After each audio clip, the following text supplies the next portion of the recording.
What's up guys, Readiness Reviews here with you again. And I just got back from my first gun show in months. So let's talk about the military surplus market for a bit and what I brought home from that gun show. Before we get into it, I want to remind you guys to give the video a thumbs up if you like seeing this military surplus centric firearms content here on YouTube. Please be sure to subscribe to the channel so you don't miss any of my future video uploads. And drop me a comment letting me know what the surplus market is looking like where you're from. So I am, of course, from Georgia. The biggest gun shows in our area are hosted by R&K, and whenever that show comes to the metro Atlanta area, I do my best to attend. Typically those shows happen about every quarter, but it's been a long while since I was able to make it out to one. As a whole, the firearms market is very active here in Georgia. The gun show today was completely packed with people, even though I got there quite early in the morning. There was a steady stream of people leaving with new guns in hand, most of which, of course, were modern firearms. There was a really nice selection of Milsurp firearms across the show today, though, and of course, that's a good thing. But the prices of said Milsurp firearms is a completely different story. As it has been the past couple years, prices are absolutely crazy, and as insane as they are, it seems like they're only still going up. I'm talking sporterized Infields and Mosins for $450 or $500, 9130 Mosin Nagants for $700, even $800. Just mind-blowing numbers for some of these firearms. Usually when you go out to a show, there will at least be a few things marked at a value level. I didn't see a single thing at this gun show that I thought was a really good deal. Basically everything at the show was marked at market value, or in some cases substantially higher. Even though the prices were pretty nuts, I still managed to come home with something new. It's pretty obvious that this is an Infield pattern rifle, but this particular Infield is a little bit of an oddball. For one thing, it's not chambered in your typical .303 British cartridge. This rifle is actually chambered in .762 NATO, making it far more affordable to shoot than your average No.1 Lee-Enfield. The chambering of this rifle is just the tip of the iceberg though. What we actually have here is a 2A1 rifle made by the Ishapore rifle factory in India. The date of production on this particular example is pretty late, being 1967. 2A1s are a pretty well-known pattern of Infield. Their most distinct feature is that chambering in .762 NATO, but they do have a different magazine than a .303 Infield. The nose caps are a little bit different. They are very squared off and have sharp angles. You won't run into that on your average No.1 Infield. And for a 2A1, the rear sight was updated for that .762 cartridge. So the 2A1 from Ishapore is a pretty interesting and quite economical Infield variant. The rifle that I picked up today, though, is not a regular 2A1 from Ishapore. I'm sure some of you have noticed that the length from the barrel band to the nose cap is far shorter than a military pattern rifle. And that's because this is a 2A1 that has been converted to a tanker pattern by the importer when it was brought over to the United States. Now, usually I'm a Milsurp purist. I don't like firearms that have been sporterized. I don't like guns that have been messed with by importers to make them more desirable to a domestic US market. But when I saw this super short carbine length No.1 Infield, I couldn't help myself from bringing it home. The fact that it's chambered in .762 NATO, which is basically interchangeable with .308 Winchester, means that I can shoot it a lot on the cheap, and the short,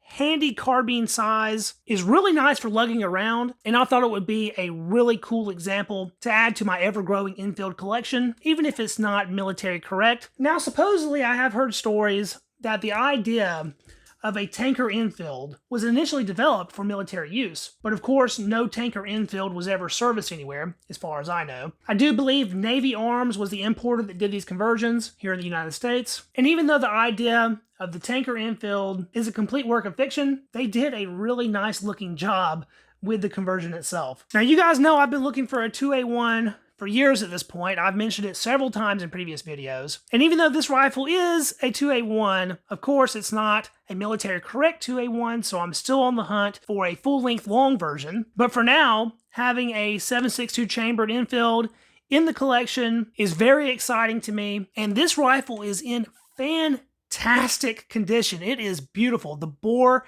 is shiny and bright. There is no detectable blemish on the wood that I can see. This sling is aftermarket. I might replace that with a military sling, but I guess it really doesn't matter on a rifle that's not really a military pattern rifle necessarily. The paint finish is wearing a little bit in the high spots, but that's completely normal. Overall, the finish is excellent on the metal. It really is just a beautiful example of this rifle. The gentleman that had this for sale originally had it marked at $750. I noticed it at the last gun show I attended months back. He did mark it down to $700, and at that kind of price, there's no way that I was going for it. It was just out of the ballpark of what I consider reasonable. At today's show, though, I ran into him, literally walking from rifle to rifle on his table, crossing out what he had it marked for, and writing a new number. He had this 2A1 marked at 700. He crossed that 700 out and wrote 550. And at that 550 price point, it really got me thinking, man, that is a beautiful rifle. I would like to take that home. Me and my dad got to talking with this gentleman a little bit, and it turns out that he was planning to go on vacation just after the show, and he was looking to make a little bit of money so he could enjoy that vacation just all that much more. I still wasn't comfortable shelling out $550 for the rifle.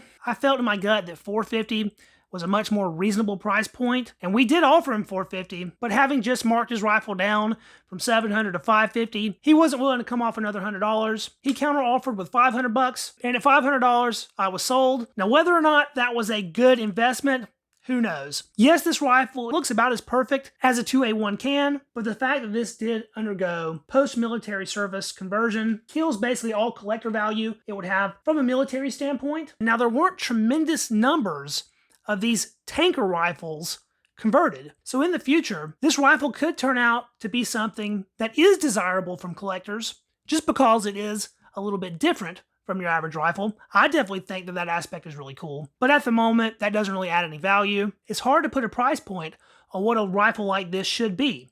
When these were being offered on the open market from Navy Arms, they were very inexpensive, sub $200, I believe. But if we rewind things to that point in time, most every surplus firearm was very inexpensive. So the truth is, I don't really know what this rifle's worth, and I don't know if I got a deal on it or not. But what it comes down to is I thought it was really cool, and I just wanted it for the collection. I don't really care if it has any collector value or not. I'll let you guys decide if it was worth that money or not. Would you pay $500 for this rifle, or did I get completely ripped off? I can tell you one thing. If it shoots okay, I'll be happy no matter what. And being such a unique example of an Infield, I do think this rifle deserves its own complete feature-length video here on the channel, where we do a deep dive on that Navy Arms conversion itself and see how this rifle does perform on range. I've really been hoping that the Milsurp market would start taking a bit of a turn as far as prices go. I've been holding out hope that the economic situation that we're in, with high inflation, stagnating wages, and really high interest rates, would cause those Milsurp prices to ease up just a little bit. But the way things are going, prices are still only going up. And that all just comes down to basic supply and demand. There is demand for Milsurp firearms, and there is very little supply on the open market. Most things are in the hands of collectors. And the only way to get firearms out of the hands of collectors is to pay what the collectors are asking. And at the moment,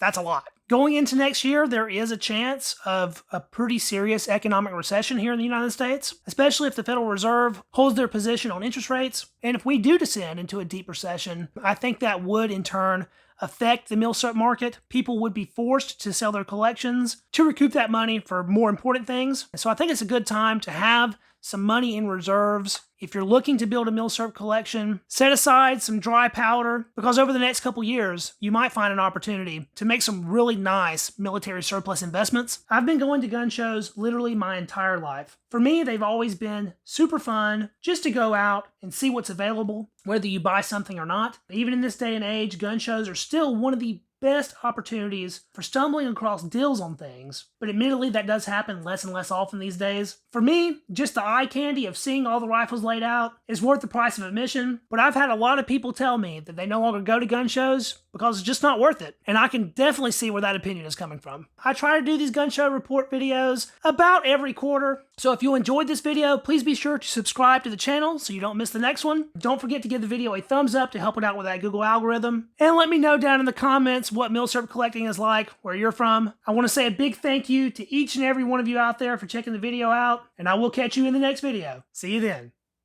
Peace.